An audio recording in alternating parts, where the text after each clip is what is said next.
Wait, what car did you drive here? My sister Brittany's voice cut across the Sunday dinner table like a knife. I looked up from my plate. My new Honda Civic, I said. The entire room went silent for half a second. Then Brittany and my cousins burst out laughing. My mother sighed across the table. Oh, Hannah, you could have asked us for help if money was that tight.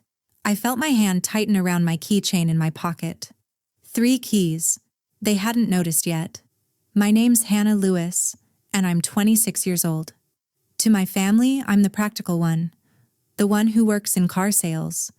They assume that means I'm barely scraping by, living paycheck to paycheck, struggling to afford rent.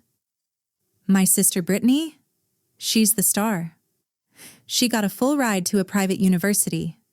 Our parents paid her apartment deposit, co-signed her lease on a brand new BMW, and helped her land a job at a consulting firm. I went to community college. I worked nights at a call center while I studied. When I started in car sales at 20, my dad patted my shoulder and said, "Well, it's a start." 6 years later, they still think it's just a start. What they don't know is that I've built something they never bothered to ask about. Something that makes Brittany's leased BMW look like exactly what it is. A monthly bill she can't actually afford. Has your family ever treated you like this? Tell me in the comments where you're watching from. I read everyone. It was a Saturday afternoon when I pulled up to my parents' house for the family BBQ. My brand new Honda Civic gleamed in the sunlight. I'd picked it up 3 days earlier. Paid in full. Brittany arrived 10 minutes later in her BMW, music blasting, sunglasses on. She parked right next to me. During dinner, she couldn't help herself. "Hannah finally got a new car," she announced to the whole table. "Let's go see it after we eat." My stomach dropped, but I smiled. Sure. After dessert, the whole family filed outside. Brittany, my cousins, my aunt and uncle, my parents. They circled my Civic like it was a science experiment. "Couldn't even afford the Accord?" my cousin Jake said, smirking. "I thought car people made commission," Brittany added, arms crossed. My mother pulled me aside, her voice soft and pitying. "Honey, Dad and I can help with a down payment on something nicer. You don't have to settle." My aunt overheard and nodded. "At your age, image matters, especially for dating." My uncle laughed, slapping the hood of my car. "Hey, at least it's reliable. Good for someone on a budget." I opened my mouth to explain. "It was a choice," I started. "I didn't need—" "Oh, sweetie, you don't have to be embarrassed," my mother said, squeezing my arm. Brittany was already pulling out her phone. She took a photo of her BMW next to my Civic, side by side.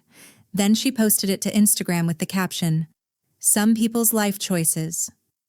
I saw the notification an hour later. Over 200 likes, comments from family friends, laughing emojis. I sat in my car in the driveway and stared at my phone. My hands shook, not from sadness, from anger.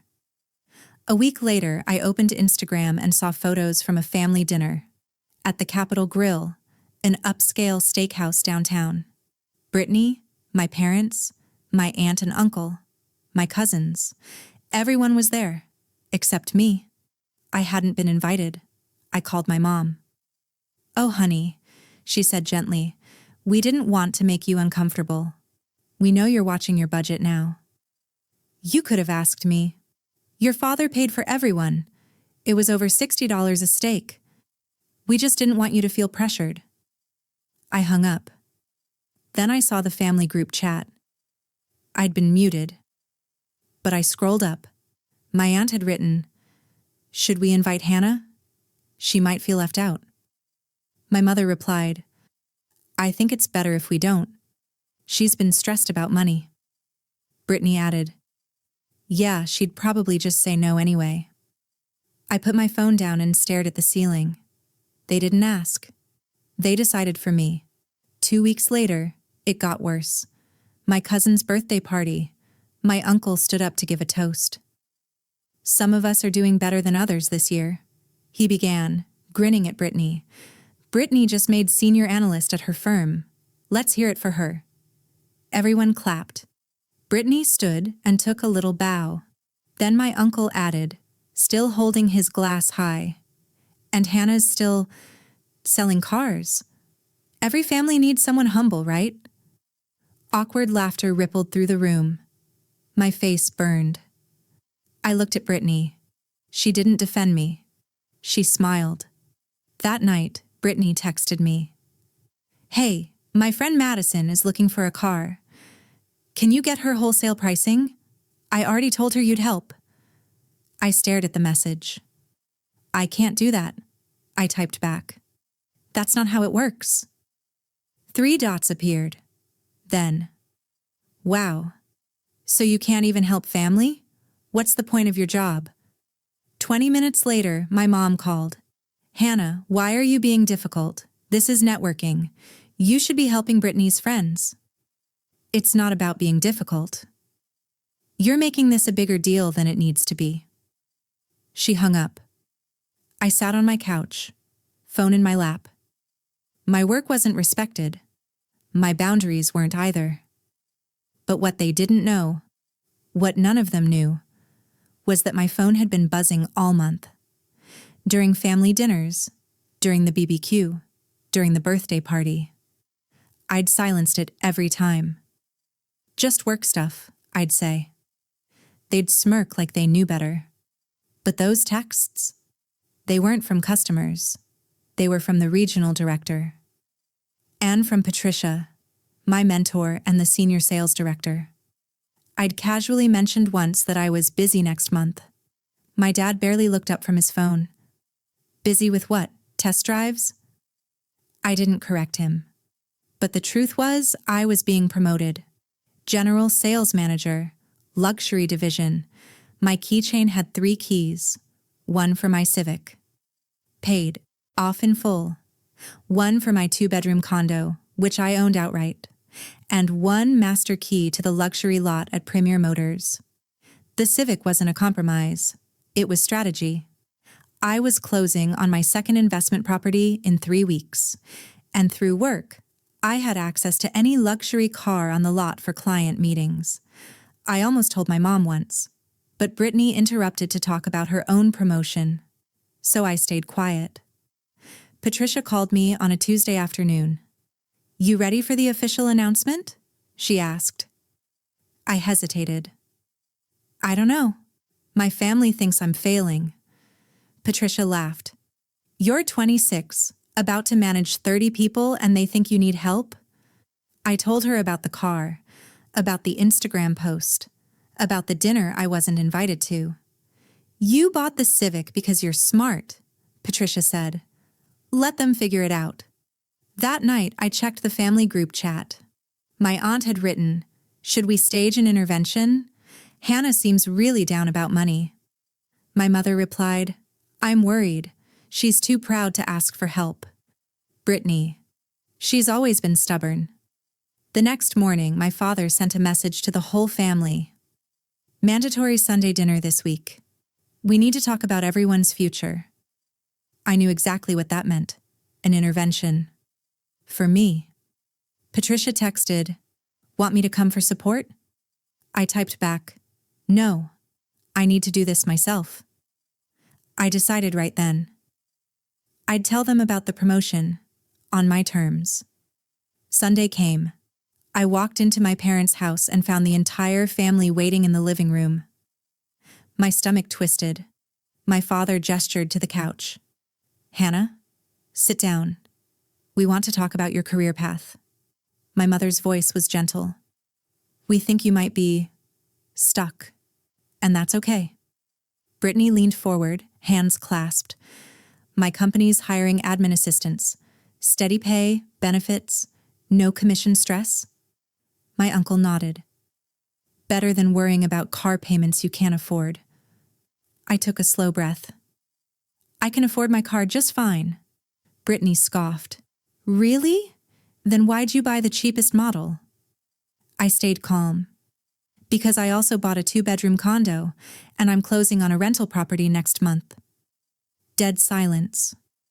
My father blinked. Hannah, you don't need to exaggerate to... I pulled my keychain out of my pocket, held it up. Car. Condo. And this one? I dangled the third key. Master key to the luxury lot at Premier Motors. My mother's mouth opened. What? I'm the new general sales manager, I said. Luxury division. I manage a team of 30. I pulled out my phone, opened my email, and showed them the offer letter. Base 6 figures, commission overrides, car allowance, access to any vehicle for client meetings. Brittany went pale. Wait, Premier Motors? That's where Madison wanted to. Yeah, I said. And I can't give discounts because I have professional ethics. My uncle stammered. Why didn't you tell us? I tried, I said. You talked over me every single time. My father shook his head. But the Civic was a smart financial move. I don't need a leased luxury car to feel successful. I stood. I came here to tell you about my promotion, but you planned an intervention instead. My mother reached out. Sweetie, we didn't know because you didn't ask. My voice was steady now. You saw my car and made assumptions. Brittany's voice was barely a whisper. I posted that story. I know, I said. My whole team saw it. They thought the irony was hilarious. I turned toward the door. My father stood. You didn't embarrass us. I turned back one last time. No, Dad. You embarrassed yourselves. I walked to my Civic, hands steady on the wheel. Patricia texted, "How'd it go?" I smiled. I told them everything. And, speechless. That night, Brittany texted me. I'm really sorry, I didn't know. I stared at the message for a long time. Then I looked at my 3 keys on the counter. Symbols of choices I made. The Civic wasn't the cheap option. It was the wise one. And I finally realized something. I didn't need them to understand that. I texted Brittany back. I know. But maybe try asking instead of assuming next time. Their approval used to be everything. Now, their silence didn't hurt me. It freed me. If you've ever had to stand up to a family who refused to listen, hit subscribe. Where are you watching from? Drop it below. I always check. And if you've ever been underestimated because of one choice, tell me your story in the comments. Your success counts, even when no one's cheering. See you in the next one.